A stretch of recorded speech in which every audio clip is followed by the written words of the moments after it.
suffering, poverty, oppression, slavery. If we were to face them, would it overwhelm us, destroy us, or transform us? How was God at work in these obscure places?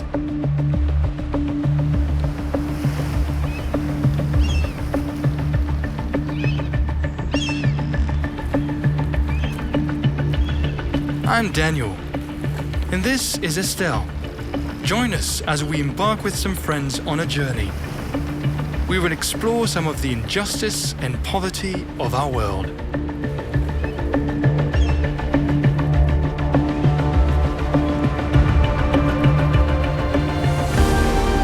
Fragrance of Faith is a documentary series of unique and authentic stories.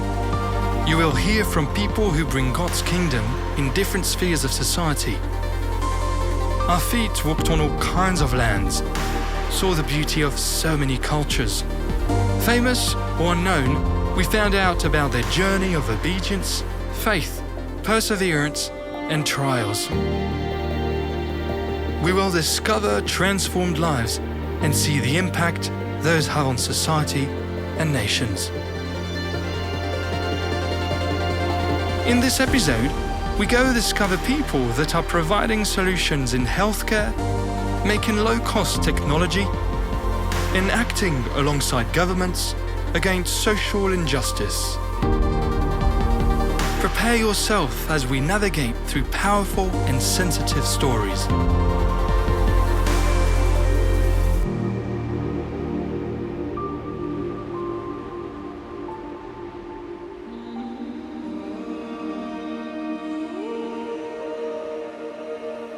We're back on the big island of Hawaii. We heard that boats were sailing from here to visit remote places. In the Pacific Ocean, there are over 7,000 inhabited islands that are isolated and difficult to reach. It is there that we find one of the most vulnerable people groups on the planet.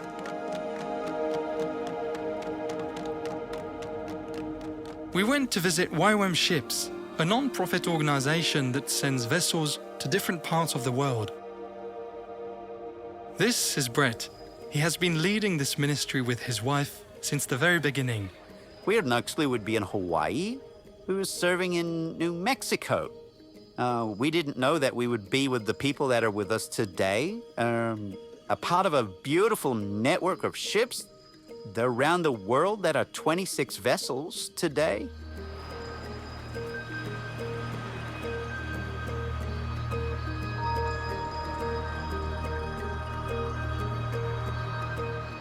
They're kind of like floating buses. They're not precious. They're not that glamorous. They're just like get you A to B. You know, they just all kinds of shapes and sizes. But 26, so they're in Europe working with the Syrian refugees, up the Amazon, taking teams into isolated tribes. I got a little GPS hanging from one of my friends, Joe Novello. He's working at the mouth of the Amazon and said, "Look where we are." And I looked down and all I could see was green. But there was a river under there and he was there with his teams on his boat. You know, these are places that you wouldn't ever go to, you can't fly to, you can't drive to, but you can get there on a boat. In the Pacific, the people groups from different islands remember the coming of the first missionary boat. Due to this good history, kings and queens from other islands welcomed ships that came.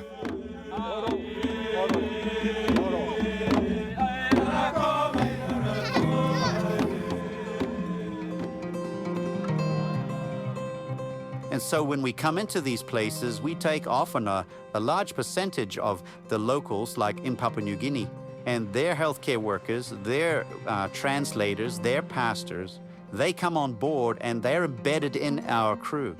And then when we sail off to these locations, like we went 85 miles up the Pacific River, and we were helping them reach their people because they didn't have a ship. Each morning, mobile teams leave the vessel on inflatable zodiacs to conduct clinical activities ashore.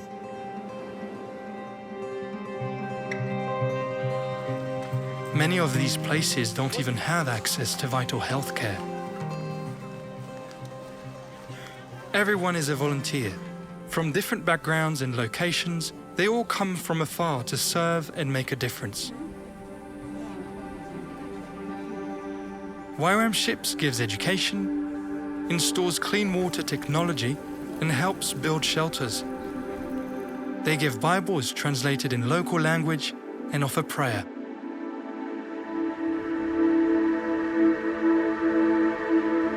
My wife got meningitis, cerebral meningitis, and she was in the hospital, and it looked like she wasn't going to make it. She was going in and out of consciousness, and I was left there going, oh my goodness, what am I going to do? I called back to the ship, I called back to the base, everyone was praying. And about 2 weeks later, President Chamorro of Nicaragua contacts us, and she said, you were in my country trying to help my people, and you almost died. I just heard about it. I would like to meet you. Shortly after, once Karen had fully recovered, we flew back, met her at the palace, and she sits down and she says, you know, all of the presidents and prime ministers throughout this whole area were very close friends. We all know each other. And she said to us, I'm going to open doors for you. Where would you like to go next? We had the joy of seeing 14 different heads of state from that one conversation come on board, open doors, welcome us.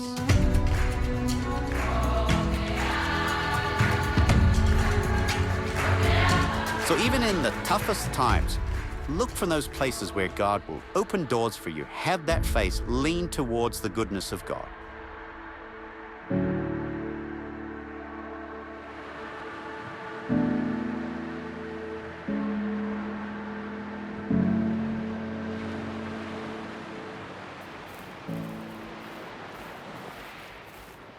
The ship was sailing somewhere new every 2 weeks into these really far out islands, and we start clinics and people are starting to show up, and there's this man who came, and he had been without sight for years, and he had actually said that he'd given up on life. When the ship came, all of a sudden his family was like, no, no, no, you have to see if they can do anything for you. And so they brought him aboard, and he was sitting there, and the surgeon said, okay, it's gonna be like a 30-minute surgery, and then you'll be able to see just fine. And I was sitting with him the next day, and as he was sitting there, tears just started rolling down his face, and he was like, you have given me my life back. And I think it's just those simple things that, like, you don't think about. It's a medical ship, that's just normal, what we do, but for so many people, it literally changes their life. Many have recovered their sight after years of being blinded by cataracts.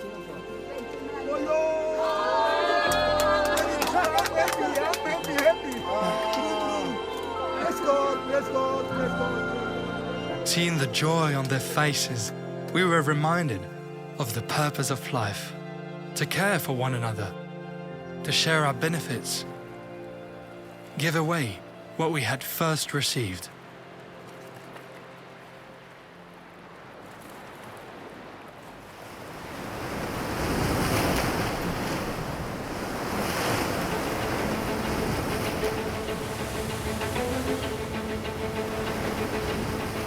We went to meet Don Stevens, the founder of another NGO called Mercy Ships. They navigate on the vast African coast. My dream was, wouldn't it be wonderful if there was a hospital ship that could serve Africa's poorest? Mercy Ships operates the largest non-governmental hospital ship in the world. They have hundreds of professional volunteers on board. Everything you can think of in a high-tech hospital is there to serve the poor. The hospital ship stops at different ports on the African coast. As it arrives, people from all over the nation are gathered waiting. For many of them, this might be their only chance to survive.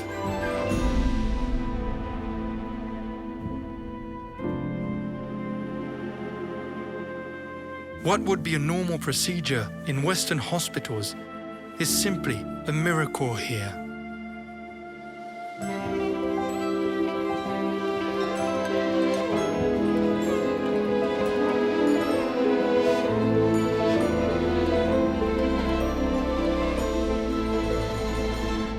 I didn't really know why I was born. Why did God put me on this earth? I didn't have any epiphanies, no aha moments. It was gradually over time. And it grew, which is also biblical. Jesus told us the parable of the mustard seed, this little tiny seed. An idea, a dream, a thought. As we stay close to the Lord, we listen to others, we get advice and counsel, we read, we study, we do diligence. It grows, and pretty soon it's a flourishing tree. When I look back on what Mercy Ships has become, and I believe this was a dream that was in his heart, there were people who came in the early days who sacrificed immensely when there were no stories, no changed lives. They just believed that God was calling them to help us birth this mission. To get the first ship ready, and it took 7 years. So did the next ship take 7 years, even more, 8 years. And the new ship, the Global Mercy, from when we signed the contract to it gets to Africa is about the same time. This new ship, which cost an enormous amount of money, is delivered debt-free. It's all paid for because God spoke. That's amazing.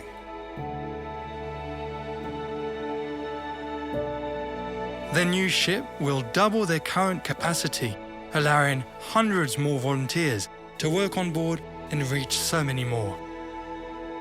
Whatever your dream is, don't give up in the middle. Every dream requires sacrifice. The more significant it is, I think you will have more people saying, well, that's ridiculous, or that's crazy, or it's too expensive, or that'll never happen. That perseverance, trials, testings, hard times, produces endurance. And the end result of all of that is joy, but there's a lot of struggle. Our invitation to Ghana that we'd worked on for more than a year, signed protocol, was frozen. Diplomatic language canceled is what it really meant. I didn't know what to do. I dropped on my knees in my cabin, the office of my cabin on the ship. And I was telling the Lord, I like to make it his problem, not mine. Because it's not my ministry, it's his ministry. Mercy Ships doesn't belong to me. Mercy Ships was a dream in the mind of God. It belongs to him. So my prayer was, God, you have a problem. Your ship has just been canceled. And I called Daniel, and he said, Don, it's interesting that you call.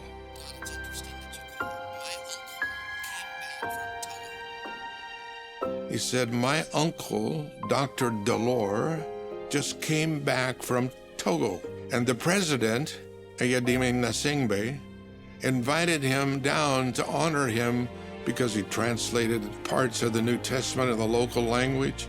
He started a hospital. I got a phone call very shortly after that saying, my uncle has phoned the president and he gives you an invitation to come to Togo.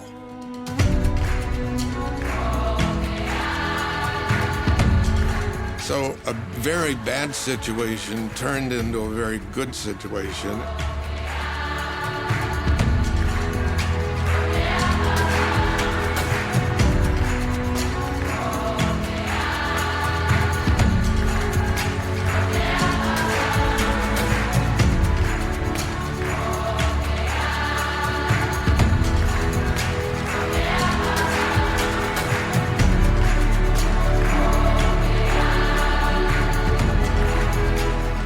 think it's amazing the doors the Lord has opened to us, even in countries that do not believe as we believe, but they see that we live what it is to follow Jesus.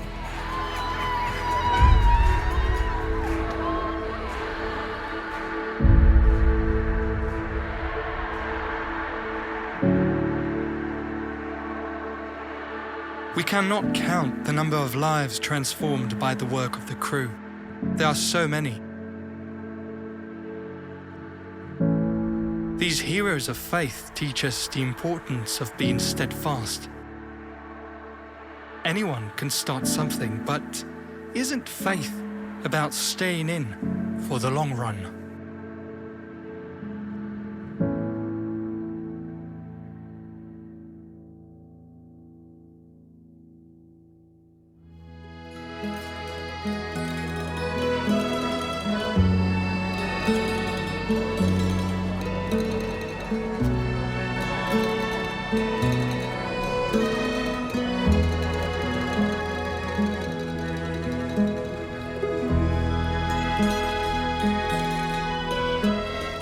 Here we are in Europe, in the Italian-speaking part of Switzerland.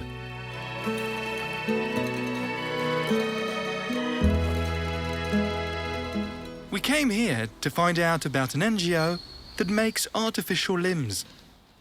What was interesting to us was that they were using innovative technology to produce low-cost solutions for the poorest.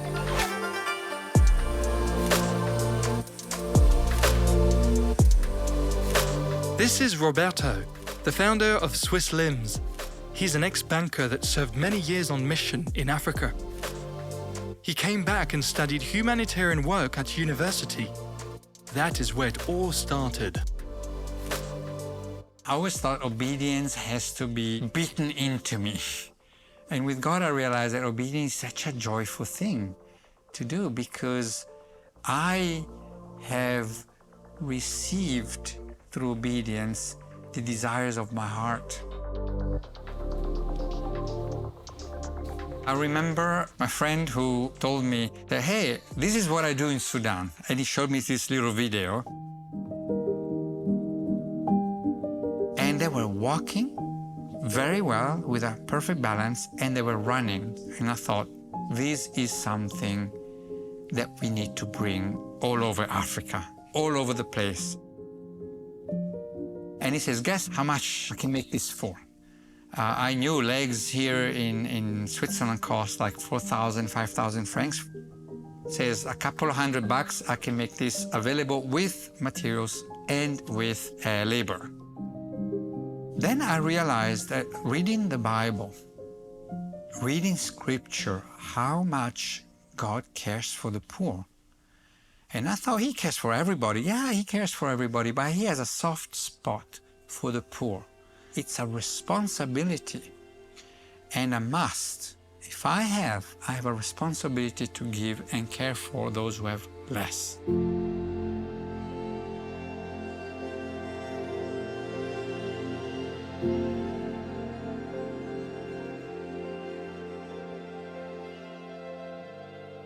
There is times and moments where faith is weak and there is no input, there is no word, there is no sermon to chew on, there is nothing.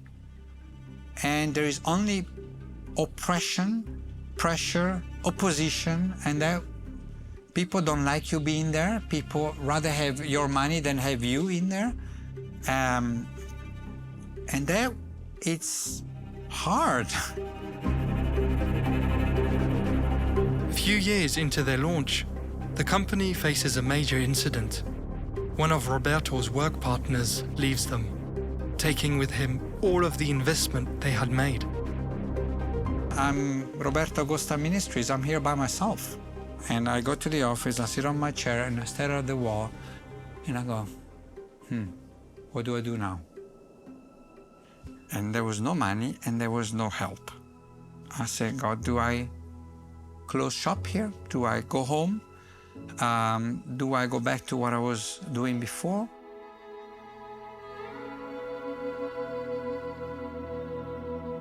Faith to me it's what I felt always God poking me, uncomfortably so, into doing things that I wasn't comfortable to do. Months later, as Roberto was speaking at a gathering, a miracle happened. A man named Filippo came up to him, offering his time to help relaunch. He had the field experience and the expertise he needed. This guy knows what he's saying, he knows what he's doing, he figured out what we need next. Roberto could not have hoped for a better partner. Together, they launched a Swiss Limbs NGO, way bigger than the first one he had lost.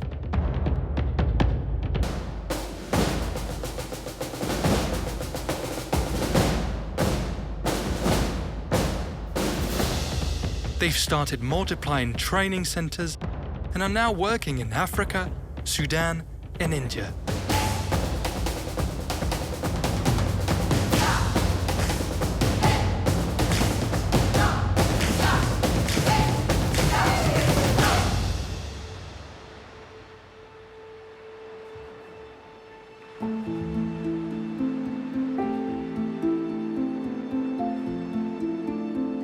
As we reflect on those stories, we are reminded that it's not about how it starts.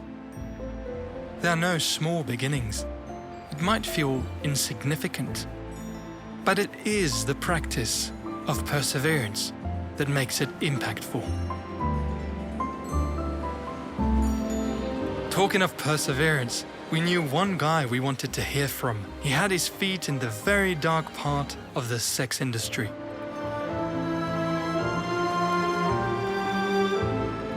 This is Liberated, a Netflix film documentary directed by Benjamin.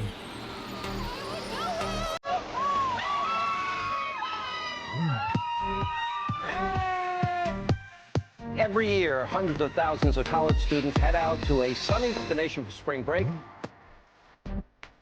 We're in this grand experiment where images of explicit sexuality are now not just at the margins of the culture, but they're at the heart of the culture.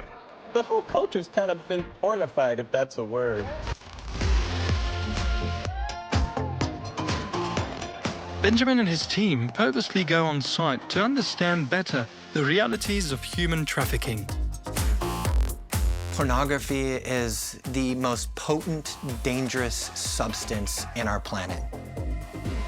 One doctor said if somebody is a heroin addict, they can go through a process of detoxification.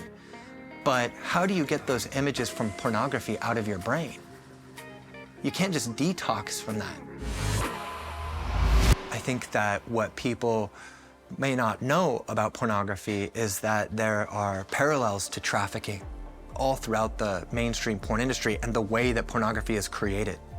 I went undercover into the porn industry for about a year to film a documentary. I thought, how in our modern civilized society have we allowed this to happen? And not just allow it to happen, but celebrated the objectification, the exploitation of women as nothing more than sexual objects.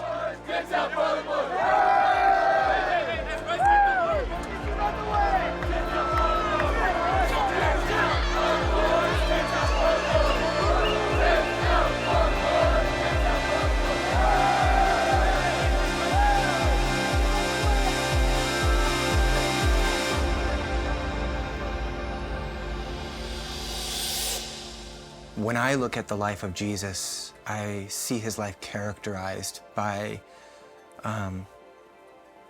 two predominant things: humility and empathy. I don't imagine God in that way of like dictating to us, go do this, and then I say, I will do that. I think he leads us through desire and by putting passion in our hearts and putting compassion.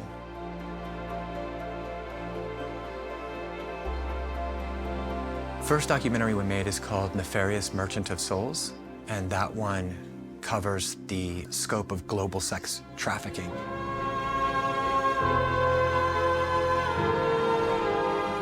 I was so unaware of the depth of darkness in our world.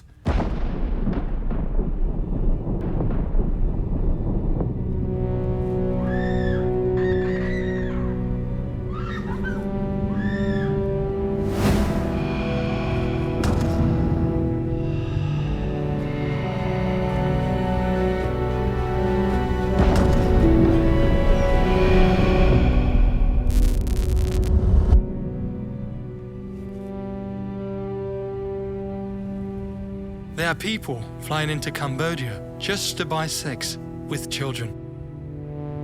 And we actually saw a pedophile, older, probably in his 50s, and we were able to track him down, to chase him down, and to warn him not to come back to this city. Listen, do not come back to this city ever again. You understand that? You find me here, you're in trouble. I went to Costa Rica, and I went to a place called the Beetle Bar, which was known for child sex trafficking. We were sitting at a table getting some drinks, and I was scanning the room and observing the room. And we were, after about 45 minutes, gonna just get up and leave. And as I stood up, I suddenly spot this girl. And at the same time I spot her, I see this heavy-set American man, bald, I mean, probably 6'6", 6'8", huge man, start to beeline towards her. She is, you know, probably 4'11", just this tiny little thing. And so I beeline towards her and get there right at the last moment, and I turn in front of this man to cut him off, and I say to the girl, I want to rent your time. And so we end up negotiating a price, and we take her and another girl out. And then we begin to explain to them, hey, you know, we're not here to have sex with you. We're here to hear your story and to see if there's anything we can do to help you. And then I asked if I could pray for them. And as I was praying for them, this girl who was 12 or 13 years old just begins to weep. And after I'm done praying, she starts speaking to me in Spanish, this phrase over and over. And I say to our translator, you know, what is she saying? The translator said, she's saying that you're an angel. You're an angel. You're an angel. And I said, well, can you ask her why? And so she asked this girl, why are you saying that he's an angel? And she said, because tonight was my first night, and he was my first customer. And I felt that God sent him here for me.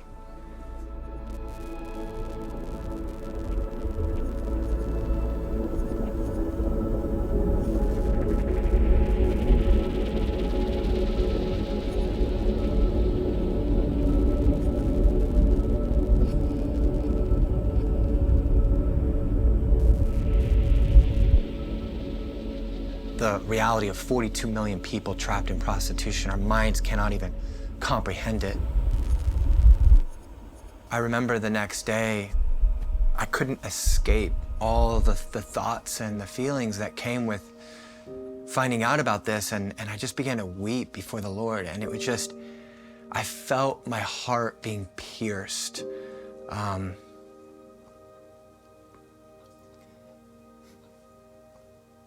With compassion for the plight of those who are facing this injustice. And it makes me tender because it was a very difficult season of receiving a genuine, authentic burden from God's heart, to the degree that we could only bear it for a season. Going to bed every night and thinking, how can I sleep?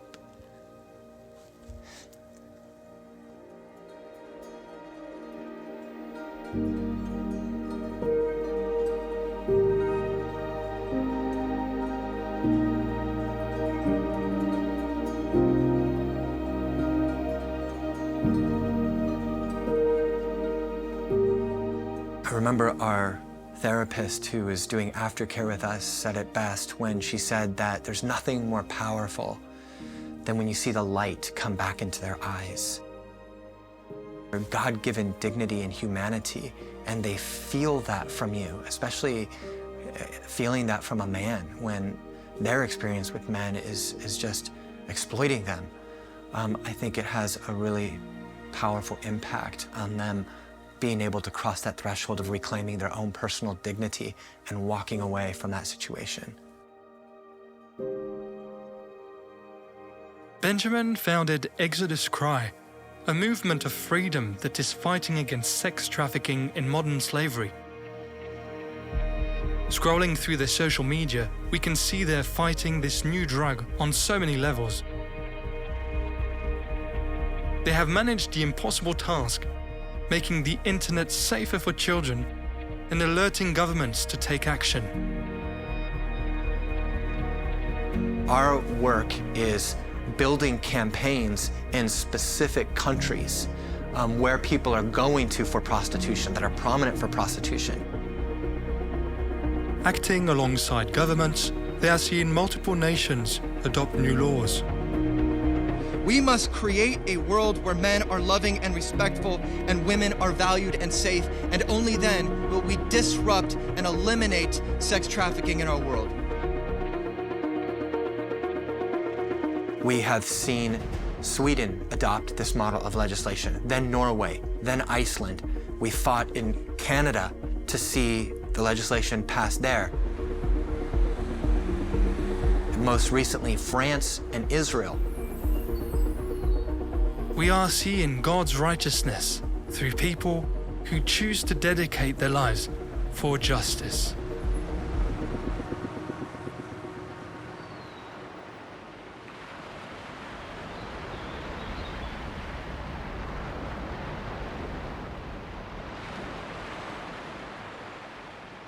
As we sail along, some days the wind is quiet.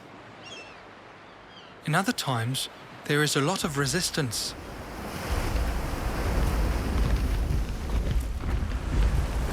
Jesus came to be with us in the storm. He chose to be with the excluded and oppressed.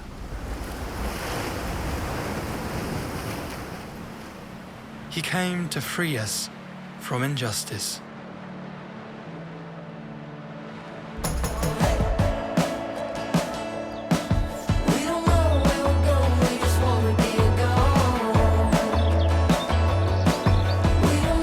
We first met Salome at the University of the Nations.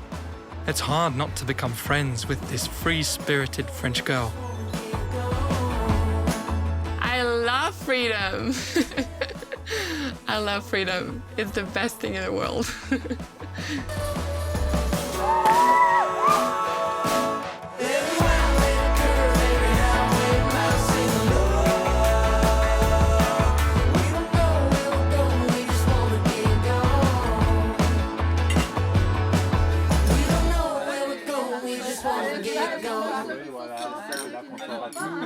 My dream is to see people live to their fullest. I love when people are free and able to be completely themselves. I don't like when people are rejected, when people are on the side and no one accepts them.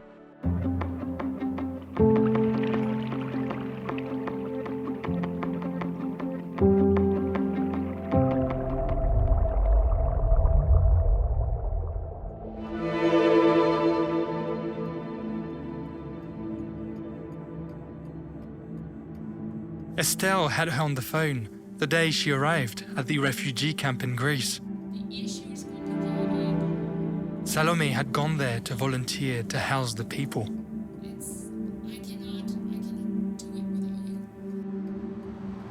Many suicides reported each day.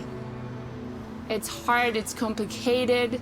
The camp is made for like 3,000 people at the most. In the summer of 2020, there were around 20,000 refugees living inside the camp.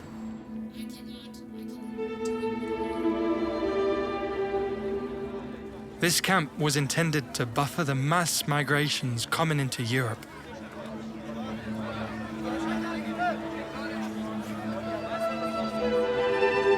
On arrival, the first thing she heard was, "Welcome to hell."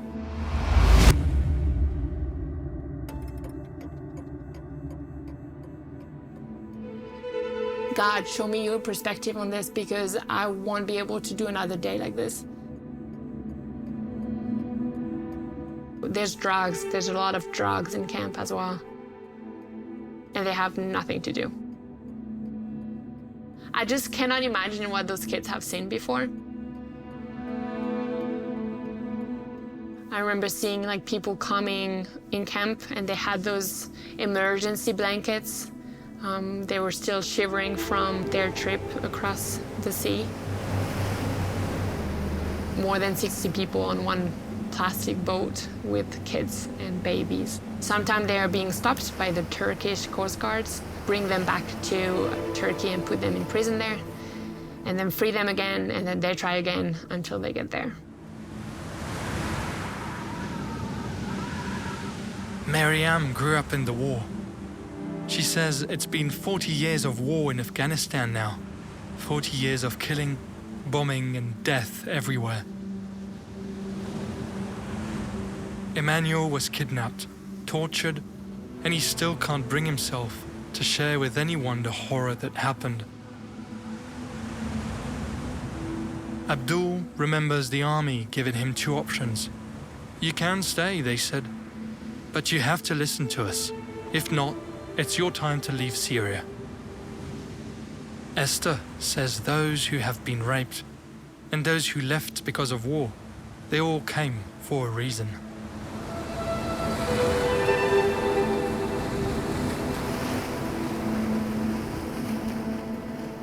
Salome was able to take pictures and videos of the refugees during her time there.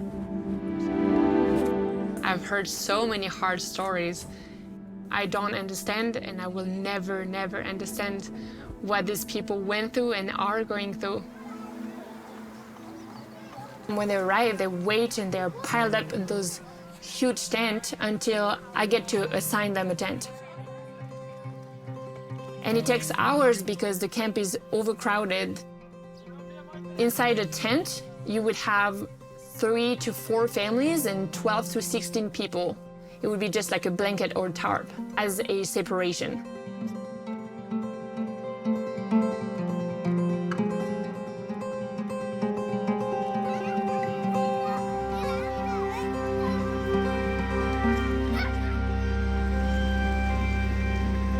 Beautiful thing about the culture is that they invite you in for tea. It's like time stops for a second and you just forget where you are.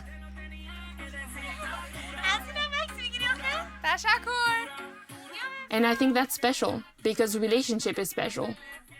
That's what is eternal.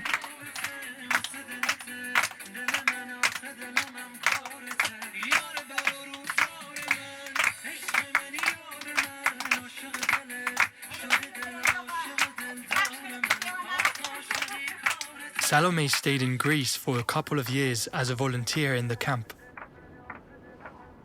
We heard some refugees had been there for many years. In these survival conditions, life is just not worth living. And then I think I had questions for God. Kind of the same questions when you work for injustice. Why them? Why not me? Why do I have an apartment? Why do I have to live in a tent? And I had to learn, like, I need to give all my emotions. I need to give all my feelings, all my questions to God. If I don't do this, I will for sure quit with God. I wouldn't be able to do the work in camp. I wouldn't be able to love. I wouldn't be able to be patient.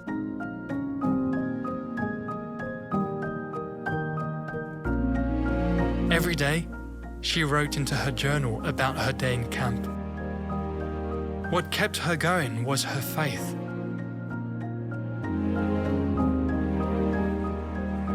As the sun sets, everyone is hoping that tomorrow will be their day of freedom. But no one was prepared for what was about to happen.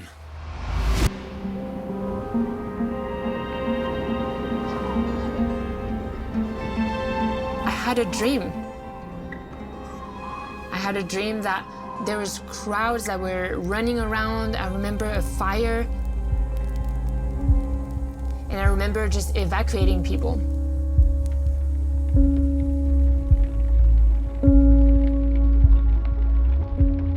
Wednesday night's fires came after a blaze devastated Greece's largest refugee settlement less than 24 hours earlier. It was housing more than 12,500 people, over 4 times its capacity. No one was injured in either blaze, but thousands are in need of emergency shelter. An investigation is underway to determine... We were not prepared to see all of this hard work vanish in just one night.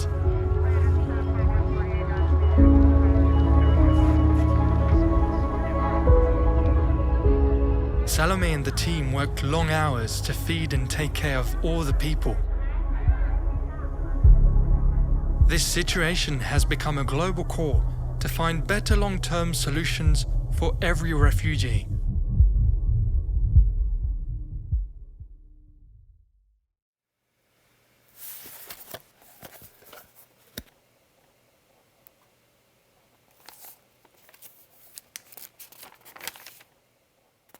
A few months after the fire, Salome published a book that speaks of her personal journey in the refugee camp. It has many touching stories and pictures of the people there. After the camp burnt down, this book has been read and seen by many in multiple nations and by different politicians. It has become a voice for the voiceless.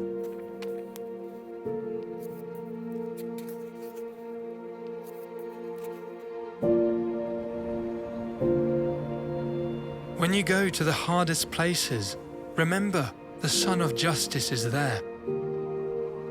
In the darkness, know that Christ has already crowned you. When you are alone, see His light shine upon you. May His presence refresh you. Do you see His goodness day and night? His sight is different from ours.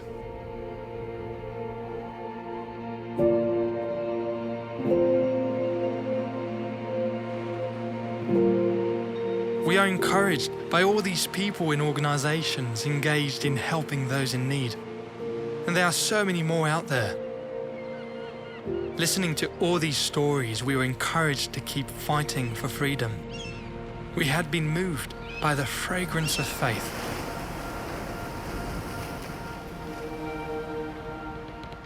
When you feel powerless facing injustice, don't be afraid.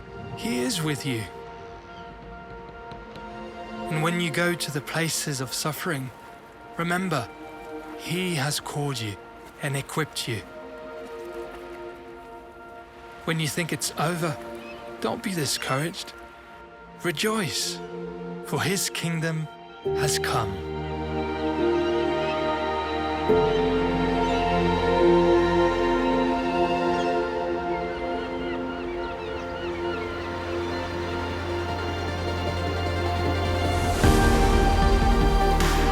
In the next episode, we will explore the spheres of the arts, entertainment, and business.